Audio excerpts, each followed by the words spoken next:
ustedes bienvenidos a una nueva edición de ampliación de Noticias Trujillo. Los acompaña Carlos González.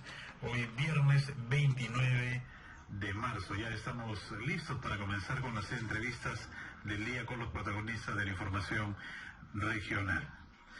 Los trabajadores de la Municipalidad Provincial de Trujillo acataron hace unos días una paralización solicitando el aumento de sueldos, el aumento de sus ingresos, considerando y teniendo como referente que otros funcionarios de la misma municipalidad habían recibido un aumento en sus salarios, ¿no? La respuesta fue de parte de las autoridades que esto no era posible. Vamos a conversar sobre este tema con el economista Francisco Huerta, director del Instituto de Economía y Empresa. ¿Cómo está, Francisco? Muy buenos días. Como siempre, un gusto tenerlo acá en Ampliación de Noticias. Buenos días, Carlos. Gracias por la invitación. Primero, para tener un contexto referencial, Francisco, vayamos al ámbito privado. ¿Qué indicadores se tienen en cuenta para que se aumente de sueldo a los trabajadores, empleados o colaboradores, como ahora se les denomina? Sí, en el sector privado la referencia básica es cuando hacen, para fijar el salario de entrada, hacen una convocatoria y a veces en la parte final ya le dicen, bueno, nos gustaría contar con su colaboración y quisiéramos hablar de salarios. Entonces ahí comienzan a fijar. En otros casos ya la empresa dice, nosotros estamos pagando tanto, ¿no? Pero eso que estamos pagando tanto, y a veces el que va a postular lo acepta, porque esas cifras están en el mercado, ¿no? En el mercado uno dice cuánto están, hacen convocatorias y se fija más o menos el salario, dado su calificación, antecedentes. Ahora, esa es la base, ¿no? Lo que está ganando, se fija el salario.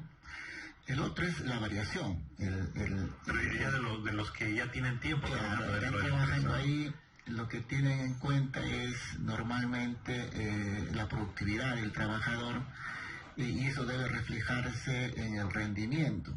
Por ejemplo, dicen con 5 trabajadores antes producíamos X pares de productos, ahora producimos 2X, ¿no? De productos. Entonces, esa mayor productividad que se refleja en utilidades ya es decisión del empresario. Si es un empresario moderno, esa mayor productividad no se apropia, sino la distribuye, ¿no? Tanto para el trabajo, tanto eso sería el escenario ideal, ¿no? Sí, pero a veces hay empresarios que tienen una visión muy cortoplacista y cogen para sí la productividad. Que es de la mayoría de empresas en nuestro país. Y no traslada, como en otros países que he visto, al trabajador. Le dice, bueno, a veces le quieren aumentar porque no le han aumentado tiempo, o porque sube el costo de vida, o un alto de magnanimidad, y no es cierto, es productividad. Entonces es la productividad la que debería ir marcando las pautas. Aquí en el Perú, mientras menos les puedas pagar a tus trabajadores, así te estén rindiendo más. Sí, eso es algo paradójico que debería superarse. Un buen segmento, empresas, como bien dices, tienen esa idea, pagar lo menos posible, y a veces las condiciones del mercado laboral como que juegan a favor de esas actitudes. Claro, porque hay mano de obra también dispuesta, formando cola para reemplazar. Le dicen, si no quieres trabajar por ese precio, yo, bueno, gracias, y pongo un aviso y 100 lo tengo en la puerta esperando mañana. Entonces esa actitud que no se vincula a productividad no es bueno, porque en otros países es el factor de, más que el aumento de costo de vida, la inflación es la productividad, ¿no? Lo que debe marcar, porque es la riqueza. La productividad genera riqueza, genera valor, y eso se traduce en utilidades, mayores utilidades para el empresario, y debe reflejarse en mayores remuneraciones. Incluso los sindicatos modernos ya no deben estar pensando, que todavía lo piensan, el aumento del costo de vida, dicen, ¿no? Más bien ellos deben estar pensando en discutir indicadores de productividad, tener su línea base, y a partir de ahí trabajar indicadores de productividad y discutir ya no aumento de costo de vida, sino cómo nos distribuimos ese aumento de productividad.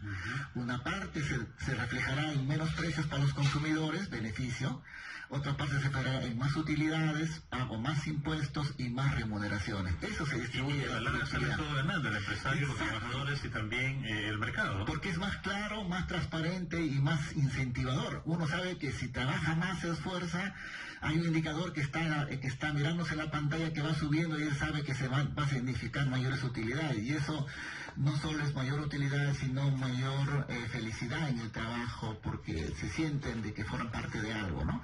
Hay todavía mucho que trabajar, incluso en el sector privado. Este problema lo arrastramos también, lo arrastran también las empresas liberteñas, Francisco, por su experiencia, ¿no? Sí, he visto yo de que a veces ingresan, tienen una actividad a nivel de productividad y le dan un determinado salario. Porque a veces ellos enfrentan costos. Por ejemplo, dice, yo lo vendo a 10, no puedo influir en el precio de 10, no puedo subirlo a 11 porque no me compran o lo compran a otro. Entonces comienzan a jugar con costos y comienzan a cuadrar los costos laborales en ese precio que es dado. De acuerdo, puede ser válido. Pero después no, porque cuando uno entra, se vuelve más hábil, desarrolla más capacidades, él siente que produce más, siente que da más, y lo más justo es salario, porque ese producir más se refleja en utilidades, en posicionamiento, en imagen, en lo que sea, se refleja, y eso tiene que irse una partecita a la remuneración. Esos indicadores que en otros países son los drivers para fijar las remuneraciones, en el Perú todavía no lo hacen, y eso debería superarse, ¿no? Y también conocemos de la experiencia aquí en el Perú, que particularmente me parece negativa, pero cuando una empresa empieza a tener algunos problemas financieros, lo primero que se les puede ocurrir a los que lideran las organizaciones es reducir costos.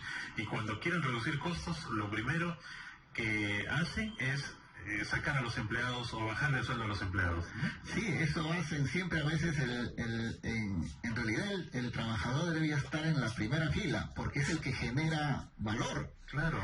Es el único que genera valor. La máquina solo transfiere en el costo de valor, el costo que ha costado, pero el trabajador no.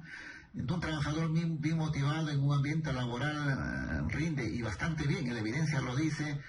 Sin embargo, él siempre está al final de la cola, ¿no? Lo ajustan, le dicen, vas a pasar mitad salario formal, mitad informal, o simplemente te despido, te bajo, ¿no? Entonces, como el mercado de trabajo tiene problemas, y se agudizaban los últimos 4 o 5 años hacia acá, acepta, ¿no? Y eso es lo que le llaman el salario laboral de ajuste, ¿no? Y eso no debería ser. Ahora, ¿y eso cómo funciona en instituciones públicas? En el caso de la Municipalidad Provincial de Trujillo, en que los trabajadores estaban reclamando el aumento de sueldo en función a que se les había aumentado a otros funcionarios. Esto tiene que ser debidamente presupuestado al inicio del año, ¿no? Claro, el problema de la municipalidad es que en general los salarios son menores del mercado, y son... Es un reclamo definitivamente justo, sí, Francisco, ¿no? Y están demasiado burocratizados y no desarrollan indicadores de productividad. A veces el trabajador puede querer trabajar, pero si ve un ambiente donde no se puede avanzar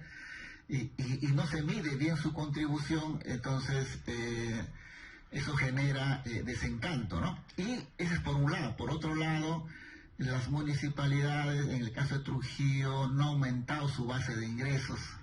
Para tener una idea, este año, según las cifras que estuve mirando ayer, ha proyectado impuestos de 71.5 millones. Y la transferencia, que es Foncomún y Canon, llega a 65, 66, o sea, casi los impuestos. Entonces, lo que se requiere es aumentar la mayor base para poder ajustar el salario, porque si no hay un esfuerzo por fondearse, tener más presupuesto, siempre va a ser la disculpa. No puedo, yo sí quisiera aumentar. Entonces nunca se va a aumentar. No puedo. Exacto. Pero ¿y cómo entonces se anuncia aumentos para funcionarios? Ese ha sido perverso. No se trata de que no merezcan. No se trata de eso. Claro, sino que tiene que ser equitativo. Exacto. Yo creo que eso gatillado la protesta fue un mecanismo perverso, digo, porque el ser humano es racional. Si yo le digo, esta es tu meta, si tú llegas allá llegas a lograr esta cantidad en tal fecha, te voy a aumentar. Eso es válido, porque como se dice, del mismo puerto ha salido la correa. Exacto. O sea, yo no le puedo decir, te voy a aumentar para que te comportes mejor, sino si te comportas mejor, yo te aumento. Entonces ahí sí es un error. Y segundo lugar, de forma, porque cuando las personas ingresan a trabajar, aceptan ese salario, esa regla de juego, y van a demostrar lo que valen con ese salario que ingresaron. Y es de muy mal gusto, técnicamente malo, a comenzar a aumentarle de inicio, ¿no? O sea, es malo, los incentivos son perversos ahí. Y en segundo lugar, ¿por qué? Porque tampoco han desarrollado indicadores de productividad, o sea, le aumentan a cambio de que va a mejorar, o sea, si tú produces tanta cantidad en tal tiempo, el salario debería significar que vas a aumentar tal cantidad en igual número de tiempo, ¿no? Entonces, eso ha gateado... Específicamente, primero hay que ver resultados. Exacto, ¿no? Mejora y tienes tu premio. No, tal le dice, te voy a premiar para que mejores. Y lo más grave, los incentivos son, reitero, perversos, y lo más complicado es que no hay indicadores que le digan que por el efecto del aumento aumentó su productividad, su rendimiento, y en qué se va a reflejar eso. No hay, simplemente ahí las municipalidades no tienen indicadores, no mejoran sus procesos, sus procedimientos.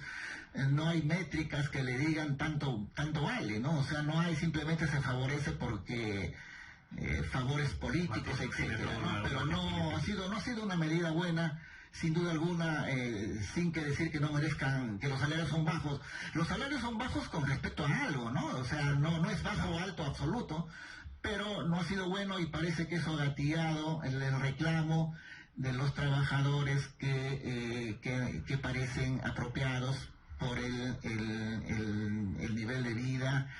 Sin embargo, también debería ir acompañado, debe buscar la forma de ser atendido, a aumentar la base presupuestal y hacer una planificación de aumento de salarios vinculado a rendimiento. Así nadie dice nada, la población contenta, mayores servicios, la municipalidad... Porque los indicadores de gestión y estos indicadores son positivos, entonces eso se va a reflejar en la atención, en el servicio a la gente, a la ciudadanía. Se va a notar, o sea, no se aumenta, pero a veces las municipalidades no tienen, ni siquiera gestionan bien los proyectos que tienen, ni siquiera, reitero, tienen procesos. Lo que no se puede medir no se puede mejorar, ¿verdad? Ese es un buen acerto de que es así. Entonces, aquí simplemente se aumenta en forma arbitraria, sin amarrar a resultados concretos. Nunca presentaron un plan esta gente que está a entrar recién, no tiene plan, será pues debe estar encriptado, que nadie sabe qué tiene plan, porque hay que ser transparente, ¿no? Exacto. Vamos a mejorar esto acá, hemos encontrado así, vamos a mejorar esto a fin de año y vamos a hacer mejoras trimestrales y vamos a informar a la población. Con solo hacer eso, ya la población se siente contenta, ¿no? Pero nada, simplemente es un secretismo. Incluso ahí van a tener el rédito político, incluso, ¿no? Claro, porque son transparentes, ponen las reglas claras, se supone que merecen lo que ganan, pero no, simplemente han aumentado y no hay nada, sigue secretismo, nadie sabe lo que tienen, y eso no es bueno, ¿no? Muy bien, Francisco, como siempre, un gusto conversar con usted. Gracias por esta visita a Ampliación de Noticias. Gracias, Carlos. Muy bien, estuvimos conversando con el economista Francisco Huerta, director del Instituto de Economía y Empresa. Nos vamos a una pausa y regresamos.